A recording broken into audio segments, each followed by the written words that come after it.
കുത്തി തുറന്ന് മോഷണം. നഗരസഭ 2-ാം വാർഡ് പീച്ചാനിക്കാട് ഇഞ്ചിപ്പറമ്പൻ ദേവസിക്കുട്ടിയുടെ വീട്ടിലാണ് മോഷണം നടന്നത്. 15,000 രൂപ നഷ്ടപ്പെട്ടതായി കാണിച്ച് അങ്കമാലി പോലീസിൽ പരാതി നൽകി. ചൊവ്വാഴ്ച പുലർച്ചെയായിരുന്നു മോഷണം നടന്നത്. ഈ സമയം ദേവസിക്കുട്ടിയും കുടുംബാംഗങ്ങളും വീടിനുള്ളിൽ ഉറക്കത്തിലായിരുന്നു. വീടിന്റെ പിൻഭാഗത്തെ ഗ്രിൽ വാതിൽ കുത്തിപ്പൊളിച്ചാണ് മോഷ്ടാവ് അകത്ത് കയറിയത്.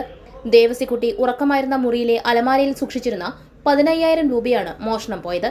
റെയിൽവേ ട്രാക്കിനോട് ചേർന്നായതിനാൽ ട്രെയിൻ കടന്നുപോകുന്ന സമയങ്ങളിൽ മറ്റു ശബ്ദങ്ങളൊന്നും വീട്ടുകാർ അറിഞ്ഞിരുന്നില്ല. അങ്കമാലി പോലീസ് കേസെടുത്ത് അന്വേഷണം ആരംഭിച്ചു.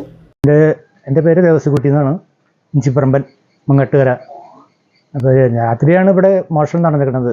അപ്പോൾ എന്താ സംഭവിച്ചതെന്ന് ചോദിച്ചു കഴിഞ്ഞാൽ നമുക്ക് പെട്ടെന്ന് അറിയാൻ പറ്റില്ല. രാത്രി ഏകദേശം ഒരു 3 മണിയൊക്കെ ആയി കാണണമെന്ന് തോന്നണം. കാരണം ഇവിടെ ഈ റെയിൽവേ പണിക്കാർ 12 മണി വരെ ഉണ്ടായിരുന്നു. അവർ പോയതിന് ശേഷമാണ് അത് സംഭവിച്ചിരുന്നത്. അപ്പോൾ അങ്ങനെ ഞാൻ കിടന്ന മുറിയിലാണ് കയറിയത്. ആദ്യം ഗ്രില്ലൊക്കെ തുറന്ന് ബാക്കിലെ ഡോറ് തുറന്ന് പൊളിച്ച് അകത്ത് കയറി. ഞാൻ കിടന്ന റൂമിൽ വന്ന് ഞാൻ ലോക്ക് ചെയ്തിട്ടില്ലായിരുന്നു, ചൂടുള്ളവരും ലോക്ക് ചെയ്യാറില്ല. അപ്പോൾ അവിടെ വന്ന് അതിനകത്തുള്ള അലമാരി തുറന്നാണ് അതിനുള്ള സാധനങ്ങളെല്ലാം വലിച്ചു വാരി പുറത്തിട്ട് അതിലുണ്ടായിരുന്ന ഒരു 15,000 രൂപ അതിനകത്ത് അലമാരിലുണ്ടായിരുന്നു. പോക്കറ്റിൽ ഇത്തിരി പൈസ വേറെ ഉണ്ടായിരുന്നു. ഷർട്ടിൻ്റെ പോക്കറ്റുണ്ട്, അതും എടുത്തു. അവർ ഹാഗറിൽ തൂക്കിയിട്ടാണ് ഷർട്ടിൻ്റെ പോക്കറ്റിന് പൈസ കൊണ്ടുപോയി. ഏകദേശം 15,000 രൂപ നഷ്ടപ്പെട്ടിട്ടുണ്ട്.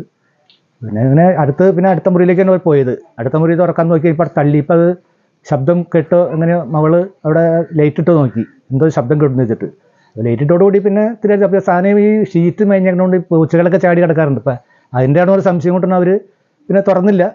അങ്ങനെ നോക്കി കഴിഞ്ഞപ്പോഴേക്കും പിന്നെ ആളുടെ ശബ്ദം ഉണ്ടായിരുന്നില്ല. ഞാൻ നേരം വെളുത്തിട്ട് നോക്കുമ്പോഴാണ് എൻ്റെ റൂമിൽ ഇത് ഇങ്ങനെ സംഭവിച്ചോണ്ട് മനസ്സിലാക്കിയിട്ട് ഞാൻ ഇവരെ വിളിച്ച് അനുഭവിക്കാറ് വെളുപ്പിനെ കഴിഞ്ഞപ്പോൾ. അപ്പോഴാണ് നടന്നത് സംഭവം അറിയണത്.